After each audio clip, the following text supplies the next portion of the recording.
ધાનેરા તાલુકાના કુંડી ગામના પરિવારની વેદના આવી સામે વડોદરાથી ગુમ થયેલા દીકરાની રાહ જોતો પરિવાર સરકાર સામે પરિવાર કરી રહ્યો છે રજૂઆત।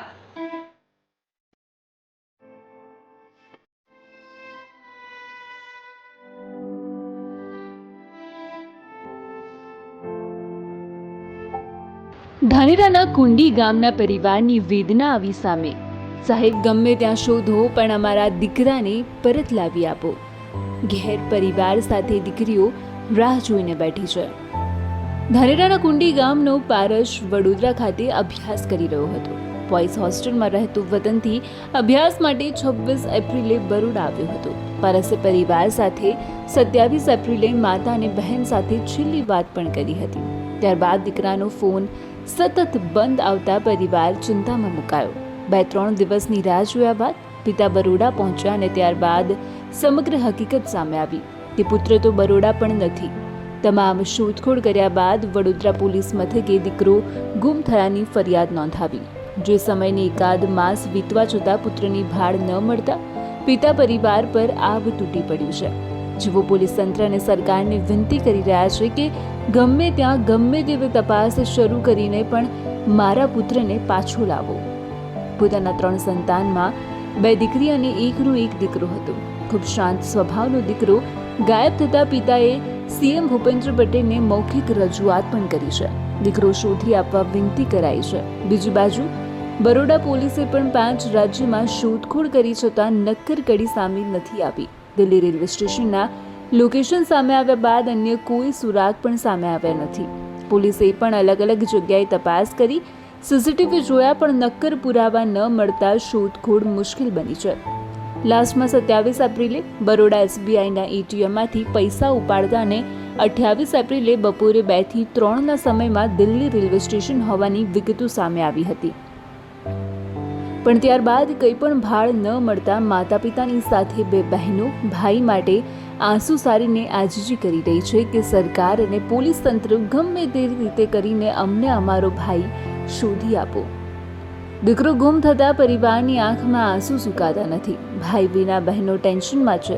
લાડકવાયાને ગુમ થયાને એકાદ મહિનો વીતી જવા છતાં દીકરાનો કોઈ જ સુરાગ ન મળતા પરિવાર ભાંગી પડ્યો છે અને આંખમાં આંસુ સાથે ગુજરાત સરકાર અને પોલીસ તંત્રને આજીજી કરતા કહે છે કે ગમે તેવી તપાસ કરો, ટીમ બનાવો, પણ અમારા દીકરાને શોધી આપો। દીકરો અમારી લાઈફલાઈન છે। આખરી MBBS કરવા ગયેલો દીકરો ગયો તો ગયો ક્યાં? આકાશ પાતાળ એક કરીને પણ અમને અમારો દીકરો પરત અપાવે એ જ અમારી આશા। મારો મીરાબેન સાહેબ મારે ભત્રીજો હે, એક છે, 2 બહેનો હે।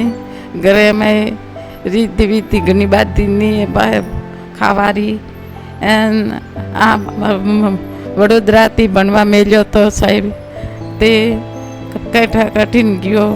મને ઘરે પાછો લાવો સરકાર, તારી મારી વિનંતી હોણો તો મારો પરિવાર સારું રડી રહ્યો હે। અઠી તો અઠી સાહેબ તે થોડી કરો દિયા તો ઘરે પાછો લાવો। હા, મારા ભત્રીજાને તો તારી પ્રભુ કરીને પૂજે અહીંયા બાવસી। તારીખ 26/5/2026 અહીંથી ઘરેથી નીકળ્યો બરોડા જવા માટે। એને ચાલુ થવાની હોસ્ટેલમાં જવા માટે સાંજે સુધી તો મારી જોડે વાત થઈ। 27ની રાત્રે સાંજે 8:30 વાગે વાત થઈ।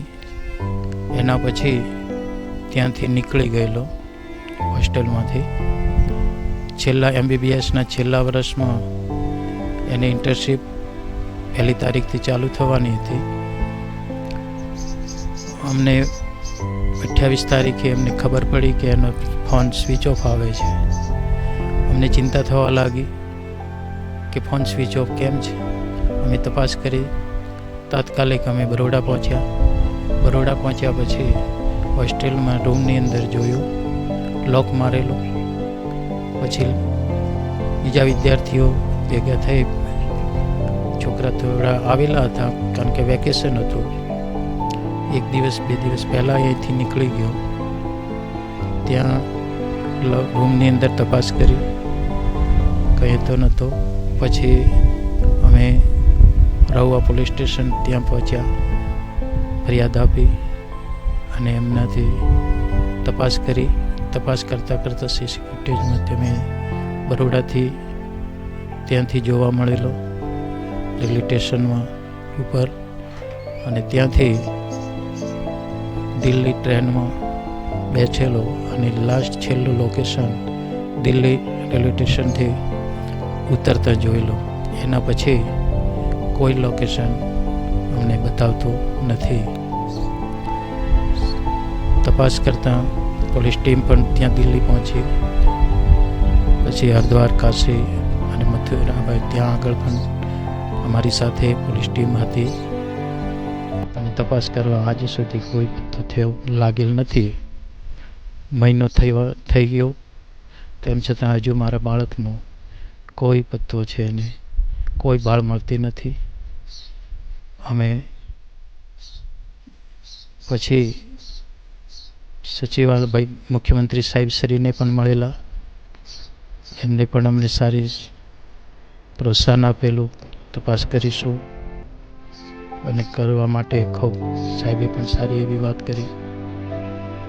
તો મારી તો એક એવી રિક્વેસ્ટ છે સરકારશ્રીને અને પોલીસ કાનૂનને પણ કે મારા બાળકને ગમે ત્યાંથી જેમ બને જેમ કોઈ નવી એજન્સીનો ઉપયોગ કરીને મારું બાળક મારા સુધી પહોંચે એવી બે હાથ જોડીને સરકારશ્રીને અને કાનૂનને ખૂબ અપીલ કરું છું કે મારું બાળક મારા સુધી પહોંચે એવી મને ખૂબ ખૂબ મદદ કરો એવી રિક્વેસ્ટ કરું છું. પારસકુમાર મારા ભાઈનો છોકરો, એટલે મારે ભત્રીજો થાય છે. એટલે એને વડોદરા હોસ્ટેલમાં ગયો હતો અને ત્યાંથી ગુમ થઈ ગયો છે. 1 મહિનો થવા આવ્યો છે, હજી સુધી એને કોઈ ભાળ મળી નથી. શોધખોળ બહુ કરી છે અને હજી કંઈ મળ્યો નથી.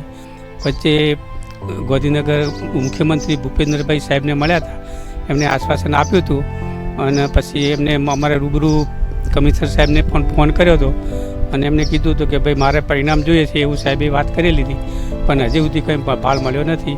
અમારા ભાઈને આ એકનો એક બાબલો છે, 2 બહેનો છે અને એ પણ હવે ગુમ થઈ ગયો. તો સરકારશ્રીને વિનંતી કરીએ કે અમને તાત્કાલિક અમારે ભાઈ આ બાબલો શોધી આપે એવી વિનંતી કરું છું.